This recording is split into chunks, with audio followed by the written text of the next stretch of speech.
Okay ಅಂತ ಅಂದ್ಬಿಟ್ಟು ನಾನು ಹೇಳ್ತೀನಿ ನಿಮಗೆ ಅಂದ್ಬಿಟ್ಟು ನಾನು ಬಾಬಾನ ಹತ್ರ ಕೇಳಿಬಿಟ್ಟು ಚೀಟಿ ಹಾಕಿದೆ. ಬಾಬಾ ನೋ ಅಂತ ಕೊಟ್ಟರು. ಸೊ ನಾನು ಅದ್ರ ಬಗ್ಗೆ ಅವ್ರಿಗೇನು ರಿಪ್ಲೈ ಕೊಡಲಿಲ್ಲ. ಬೇಡ, ನಂಗೆ ಆಗಲ್ಲ, ನಂಗೆ ಚೀಟಿ ಬಗ್ಗೆ ಗೊತ್ತಿಲ್ಲ ಅಂತ ಹಾಗೆ ಬಿಟ್ಬಿಟ್ಟೆ. ತಿರ್ಗಾ ಅವರು 2 ವೀಕ್ಸ್ ಬಿಟ್ಬಿಟ್ಟು 1 to 2 ವೀಕ್ಸ್ ಬಿಟ್ಬಿಟ್ಟು ಅವರು ತಿರ್ಗಾ ನಡೆಸು, ಒಳ್ಳೇದಾಗತ್ತೆ ನಿನಗೆ ಅಂತ ಅಂದರು. ಸೊ ಸರಿ, ತಿರ್ಗಾ ಬಾಬಾನ ಕೇಳುವಾಗ ನೋ ಅಂತ ಬಂತು. ಆದರೂ ಇವರಂದರೆ ಏನೂ ಆಗಲ್ಲ, ನಾನು ಅದು ಬಾಬಾನ ಹತ್ರ ಚೀಟಿ ಹಾಕಿದೆ, ಅವ್ರು ಬೇಡ ಅಂದರು ಅಂತ ನಾನೇನು ಹೇಳಲಿಕ್ಕೆ ಹೋಗಲಿಲ್ಲ. ಇಲ್ಲ ಬೇಡ, ನನಗೆ ಅದ್ರ ಬಗ್ಗೆ ABCD ಗೊತ್ತಿಲ್ಲ, ಸುಮ್ಮನೆ ಮಾಡಿ ಏನಾದ್ರು ಪ್ರಾಬ್ಲಮ್ ಆದರೆ ಏನೂ ಪ್ರಾಬ್ಲಮ್ ಆಗಲ್ಲ, ನಾವಿದ್ದೀವಲ್ಲ ನಿನಗೆ ಗೈಡ್ ಮಾಡೋಕ್ಕೆ ಅಂತ ಹೇಳಿದರು. ಸರಿ, ಚೀಟಿ ನಡೆಸ್ದೆ. ಫಸ್ಟ್ ಚೀಟಿ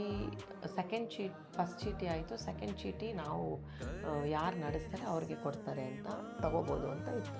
ಸೊ ಫಸ್ಟ್ ಚೀಟಿ ಆಗಿದ್ದು 2020 ಮಾರ್ಚಲ್ಲಿ. ಸೊ ಸೆಕೆಂಡ್ ಚೀಟಿ ಏಪ್ರಿಲ್ಗೆ ಬಂತು.